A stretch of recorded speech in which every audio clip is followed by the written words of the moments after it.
All right, diving in today. And we're looking at something that might sound a little dry, but trust me, it's fascinating once you get into it.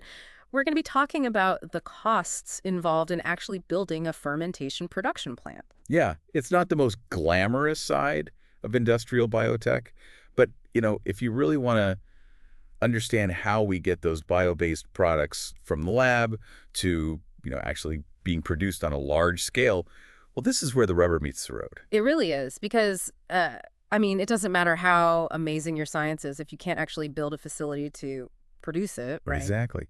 And this deep dive is really for everyone, whether you're thinking about investing in this field, maybe you're a researcher yourself who's dreaming of scaling up your work, or maybe you're just curious about the whole process. We're going to break down the economics of it all. Without, and this is key, without getting too bogged down, right? Yeah, absolutely. Think of it like a crash course in fermentation economics. Yeah.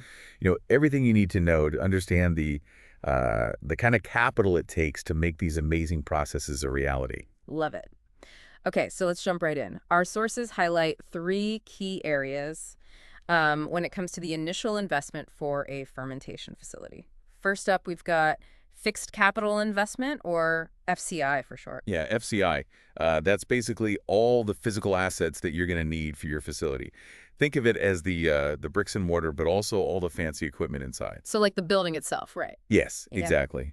And within FCI, you've got direct costs and indirect costs. Okay, break those down for us. Sure, direct costs are, well, pretty straightforward. It's the cost of the big stuff, the tangible things, like your fermenters themselves. Those are those massive vessels where the microorganisms do their magic and grow. And then you've got your downstream processing equipment, which is all about purifying the product. Then, of course, you've got utilities, installation costs, the cost of the building itself, and any land development that needs to happen. So essentially everything you can physically see and touch on the site, plus the cost to put it all together? Right. And then you've got the indirect costs. These are, a little less obvious, but just as important. They include things like engineering and design fees. You got to pay the folks who draw up the blueprints and plan the whole thing out. Makes sense. Yeah. And then there's construction expenses, actually building the facility. Then you always got to have a contingency fund for those unexpected hiccups that always seem to pop up in these kinds of Oh, projects. I bet there are a few of those. Always. And then there's startup and validation costs, making sure everything's running smoothly and producing what it's supposed to. And of course, never forget the legal and regulatory expenses, permits, inspections, all that fun stuff. Your FCI is kind of like all the long-term physical stuff plus the costs of all the associated services up front. Exactly. Big chunk of change right there. For sure. Okay, so that was FCI. Our second category is working capital, WC. Right. Working capital. Think of this as the money you need to actually get the plant up and running before it starts, bringing in a steady income stream. So the immediate operational expenses. Yeah, exactly. Like the cost of your raw materials inventory, the stuff that the microorganisms will be munching on to make your product. Right. And then there's the cost of your finished product inventory, the product that's ready to be shipped out. And then you've got accounts receivable, which is the money the customers owe you. Oh, right, because they don't always pay right away. Nope, not always. And then, of course, you need cash on hand for those day-to-day operating costs, like salaries for your staff and paying those pesky utility bills. Typically, you want to have enough working capital to cover these expenses for at least 1 to 3 months. So basically, working capital is like your financial runway. It helps you get off the ground. Yeah, a great way to put it. It keeps the lights on and the fermenters bubbling. I like it. All right, and our third and final category kind of combines those two, right? Exactly. This is where we get to the big one, the total capital investment, or TCI. The grand total. Pretty much. You just add your fixed capital investment and your working capital together, and boom, there's your TCI. So TCI equals FCI plus WC. Simple as that. Okay, so now we know the three main cost categories for a fermentation facility. But how do we actually go about estimating these costs? Because we've seen a bunch of different methods mentioned in our sources, and they seem to have varying levels of accuracy. Yeah, and choosing the right method really depends on what stage you're at in the project. Right, that makes sense. So let's start with the roughest estimate, the one that gets you in the ballpark, the order of magnitude estimate, right? Exactly. Sometimes called a ballpark figure. This is the least precise method. You're looking at an accuracy of maybe plus or minus 30%, sometimes even plus 50% or more. It's really rough. Yeah, very rough. But that's okay, because it's meant for those early stages when you just need a general idea. When you're just trying to see if the project is even feasible, right? Exactly.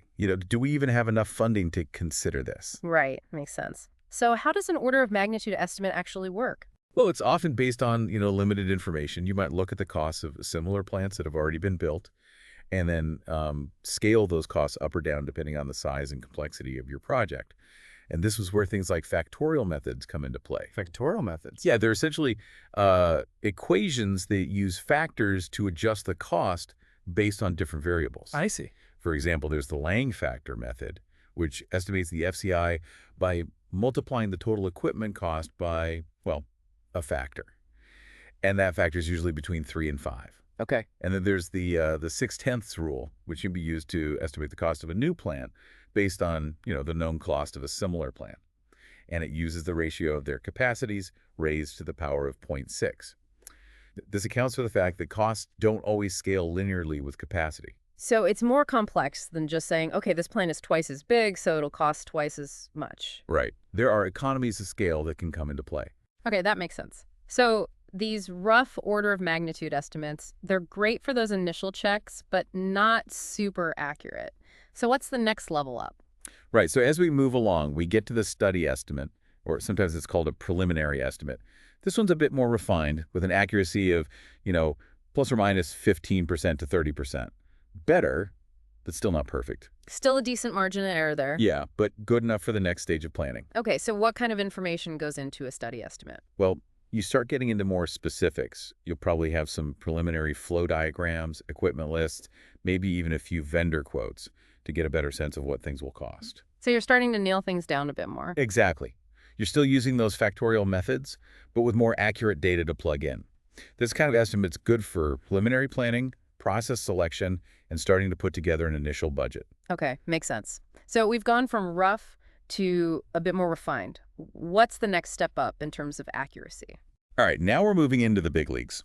The definitive estimate, sometimes called a detailed estimate or a budget estimate, this is where we're aiming for high accuracy, somewhere in the range of plus or minus 5% to 15%. Much tighter range. Yeah, you got to be pretty close to the actual cost at this point. So this is serious business. What makes it so much more accurate? Well, with a definitive estimate, you're not messing around. You've got detailed designs, complete equipment lists with firm vendor quotes, detailed layout plans, piping and instrumentation diagrams, even firm contractor quotes. This requires a ton of engineering work, but it gives you a very clear picture of what to expect. So you're basically doing most of the design work up front. Pretty much. Right. And you're not just doing it for accuracy, you're also building confidence for potential investors. Right, because they want to know their money's going to be well spent. Exactly. A solid definitive estimate can really de-risk the whole venture. This type of estimate's used for, detailed planning, budgeting, securing financing, and making those final investment decisions. It's also crucial for cost control during the construction phase. Wow, so really comprehensive. But we do have one more level of estimate, right? The most accurate one. Right. The detailed estimate or contractor's estimate. And this is where we're talking about pinpoint accuracy plus or minus 5% or less. This estimate is usually prepared by the contractors themselves based on the complete set of engineering drawings and specifications. So they're the ones who are actually going to be building it. Exactly. They're the boots on the ground. They'll also conduct site surveys and detailed takeoffs, which means they're literally measuring everything to determine the exact quantities of materials and labor required. Wow, that's intense. It is. And they usually provide fixed price bids based on this level of detail. So you know exactly what you're getting into. Exactly. This type of estimate is really for final cost confirmation before construction begins. It's also used for contractor bidding and for tightly controlling costs throughout the construction process. So basically, you've got this whole spectrum of cost estimation methods, from rough ballpark figures to these super detailed contractor bids. Yeah, it's like a choose-your-own adventure for cost estimation. But choosing the right adventure depends on what stage you're at with the project and how much accuracy you need. Right, and there's obviously a trade-off between accuracy and effort, right? Absolutely. The more accurate you want your estimate to be, the more work you're going to have to put in upfront. More engineering, more design, more detailed planning. Makes sense. So we've talked about the cost categories, the estimation methods, and the trade-off between accuracy and effort. But what are some of the factors that can really throw a wrench in these estimates? Like what can make the costs go way up or way down? Oh, there are a bunch of factors. Plant capacity is a big one. Larger plants often benefit from economies of scale, meaning the cost per unit of product goes down as you scale up. Right, you're spreading those fixed costs over a larger output. Exactly. And then there's the complexity of the process itself. More complex processes usually mean more specialized equipment, more intricate controls, potentially higher operating costs. All of that can add up. And then there's the technology you're using, right? Yeah, technology is a huge factor. If you're using cutting-edge, novel technology, well, that can come with a higher upfront cost. But it might also lead to lower operating costs down the line. So it's a bit of a gamble. Sometimes, yeah.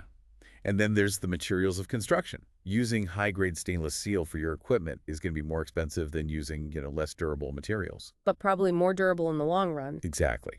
And the level of automation can also play a role. Hmm. More automation usually means higher upfront costs, but it can also lead to lower labor costs and higher efficiency down the line. So it's all about finding that balance. Right. And then, of course, you can't forget about location, location, location. The cost of land, labor, and construction can vary wildly depending on where you're building your facility. Oh, yeah, for sure. And then there are regulatory requirements.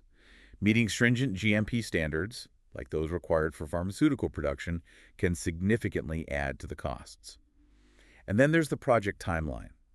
Longer timelines often mean higher costs due to inflation and potential changes in the market. Wow, so many things to consider. Yeah, it's a complex equation. But understanding these factors can help you develop more accurate cost estimates and make more informed decisions about your project. So to sum it all up, accurate capital cost estimation for a fermentation production facility is a critical process, and it's not a one-size-fits-all kind of thing. Absolutely. You need to understand the different cost categories, choose the right estimation method for your project stage, and carefully consider all the factors that can affect those costs. And all of that leads us to a final thought for our listeners. If building these facilities is so complex and so expensive, how does that affect the feasibility and the accessibility of bio-based products in the market? That's the million-dollar question, isn't it? I mean, think about it. What kind of compromises do companies have to make to get these products to market? And how could advancements in technology or even just changes in the scale of production change those economic realities in the future? Lots to ponder there. Thanks for joining us for this deep dive. My pleasure.